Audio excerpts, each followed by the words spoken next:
सबसे पहले शुरुआत करते हैं ग्लोबल मार्केट से और इस वक्त एशियाई बाजारों की बात करें तो गिफ्ट निफ्टी में मजबूती दिख रही है। 19,785 के ऊपर इस वक्त गिफ्ट निफ्टी कारोबार कर रहा है। लेकिन दूसरे एशियन बाजार जो हैं वो कमजोरी के साथ आज ट्रेड कर रहे हैं। हांगकांग के बाजार में 250 अंकों की कमजोरी है। वहां पर एक वार्निंग अलर्ट भी जारी हुआ है ब्लैक रेन स्टॉर्म का, और माना जा रहा है कि उससे कहीं ना कहीं उनके ट्रेडिंग पर भी कुछ असर पड़ सकता है। अब देखना होगा क्या अपडेट वहां से आता है हांगकांग के बाजारों से, तो इस पर हमारी नजर बनी रहेगी। लेकिन दूसरे बाजार भी देखेंगे तो कमजोरी हावी है। कोरिया के बाजार 11 अंक नीचे हैं। जापान के बाजार में 327 अंकों की कमजोरी है। यहाँ पर भी जीडीपी के आंकड़े आए जो कि अनुमान से कमजोर थे, जिसके चलते हम दबाव देख रहे हैं यहाँ पर। और चीन में भी हम देख रहे हैं कि करीब आधे % के आसपास की कमजोरी यहाँ पर चीन के बाजार में भी देखने को मिल रही है। तो काफी मिले जुले क्यूज हैं इस वक्त एशियाई बाजारों से, क्योंकि गिफ्ट निफ्टी अगर देखें तो ये हरे निशान में ही और पॉजिटिव इंडिकेशन यहाँ पर देखने को मिल रहा है। अब चलिए विश्वमोहन के पास चलते हैं और उनसे समझ लेते हैं कि ग्लोबल मार्केट से किस तरह के संकेत मिल रहे हैं। विश्वमोहन, गुड मॉर्निंग, बताइए। गुड मॉर्निंग पूजा। सबसे पहले एशियाई बाजारों की बात कर लेते हैं। हांगकांग के बाजारों से खबर आ रही है कि morning session black rain storm की वजह से कैंसिल कर दिया गया है। अब अगले 2 घंटे तक अगर वो वार्निंग खत्म नहीं होती है तो हो सकता है कि पूरे दिन के लिए भी ट्रेड सस्पेंड हो जाए, लेकिन अभी फिलहाल शुरुआती 2 घंटे के लिए इस मॉर्निंग ट्रेड को कैंसिल किया गया है। बाकी एशियाई बाजारों की बात करें तो जापान के बाजारों पर दबाव है। जैसा आप कह भी रही थी कि जीडीपी ग्रोथ के जो नंबर्स थे वो अनुमान से कमजोर थे।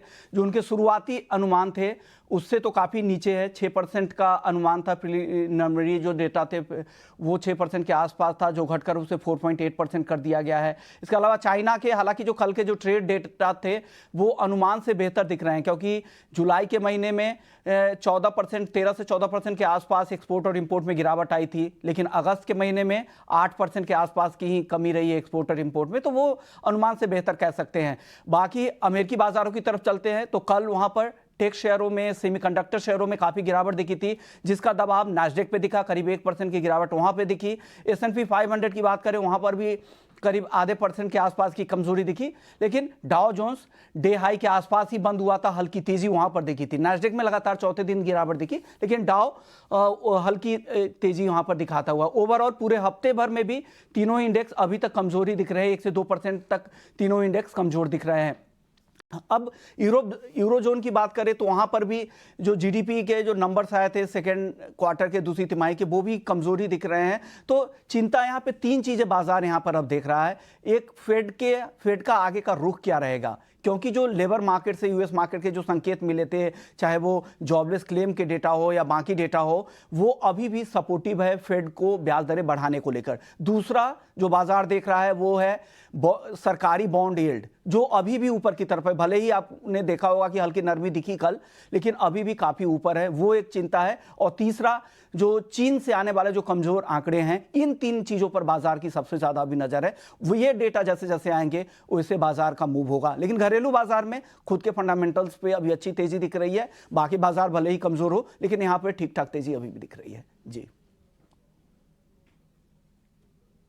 बहुत बहुत शुक्रिया विश्वमोहन आपका ये सारी जानकारी देने के लिए। तो काफ़ी मिले जुले यहाँ पर संकेत मिल रहे हैं ग्लोबल मार्केट से। ब्याज दरों में बढ़त की चिंता अब बढ़ती जा रही है। तो आगे एक बड़ा इवेंट जो होगा वो फेड की बैठक होगा। अब देखना होगा वहां पर क्या कुछ फैसला निकल कर आता है, और खास करके फेड की कमेंट्री क्या होती है, इस पर बाजार की खास नजर रहेगी। तो अब अगला बड़ा इवेंट वही है। उसके पहले हम देख रहे हैं कि बाजार थोड़ी नर्वसनेस के साथ कारोबार कर रहा है और आज के लिए संकेत मिले जुले नजर आ रहे हैं ग्लोबल मार्केट से।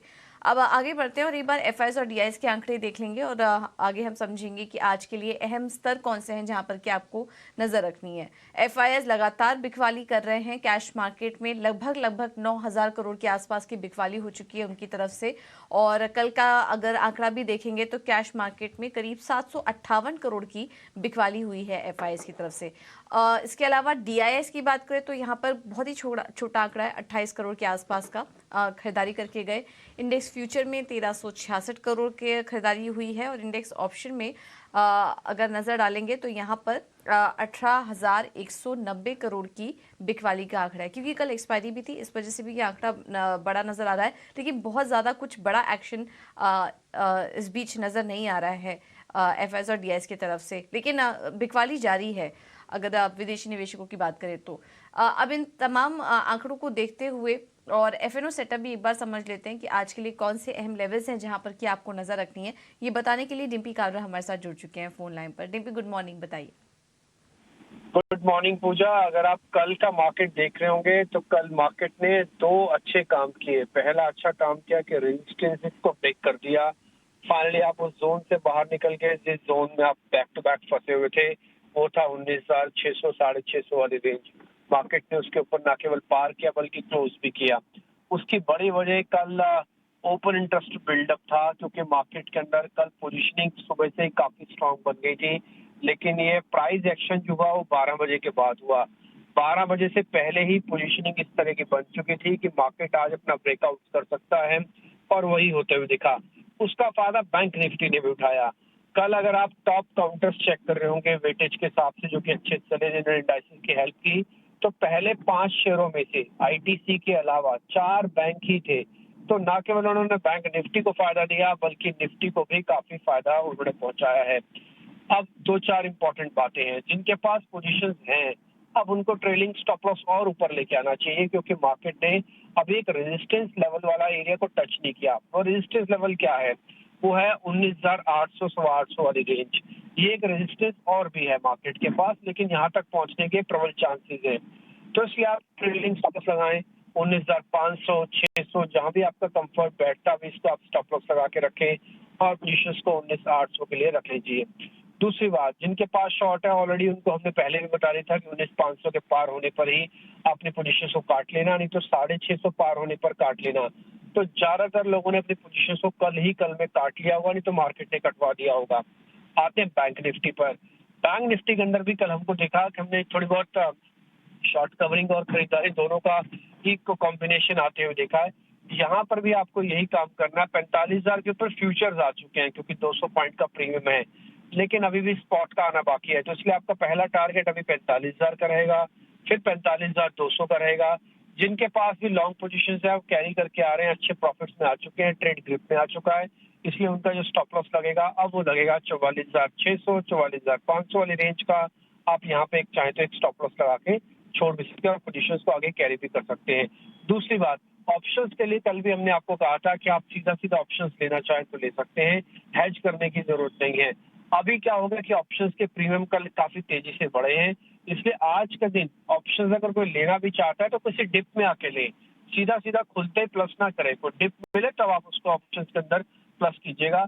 रही बात स्टॉक स्पेसिफिक की, तो वो आप अपने खबर और अपने डाटा एनालिसिस के अकॉर्डिंग आप उसमें भी ट्रेड ले सकते हैं।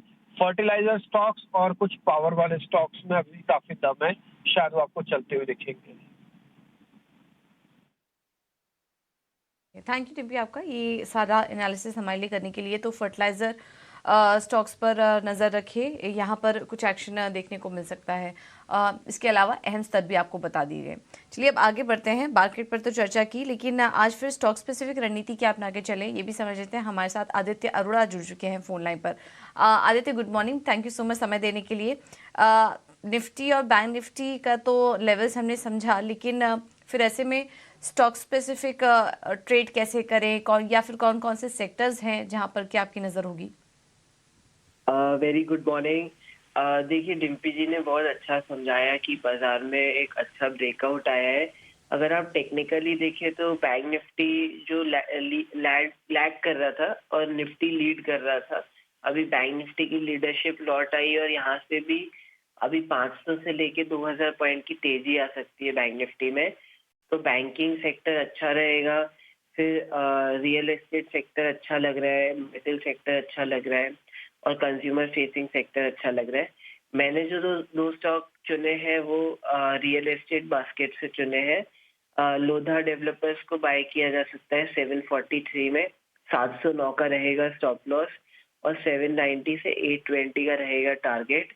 दूसरा शोभा, उसे 615 में बाय किया जा सकता है, 580 का रहेगा स्टॉप लॉस और 655 670 एंड 700 उसका टारगेट रहेगा। ठीक है, तो ये दो स्टॉक आइडियाज़ आदित्य की तरफ से लोधा में बाई कर सकते हैं और शोभा में भी खरीदारी करने की राय 655, 670 और 700 तक के लेवल्स भी इस स्टॉक में देखने को मिल सकते हैं। तो रियल एस्टेट कंपनियों पर आप पर नजर रखिए, यहाँ पर अच्छी बाइंग एक्सपेक्टेड है। आदित्य, बहुत बहुत धन्यवाद आपका समय देने के लिए और ये रणनीति सुझाने के लिए।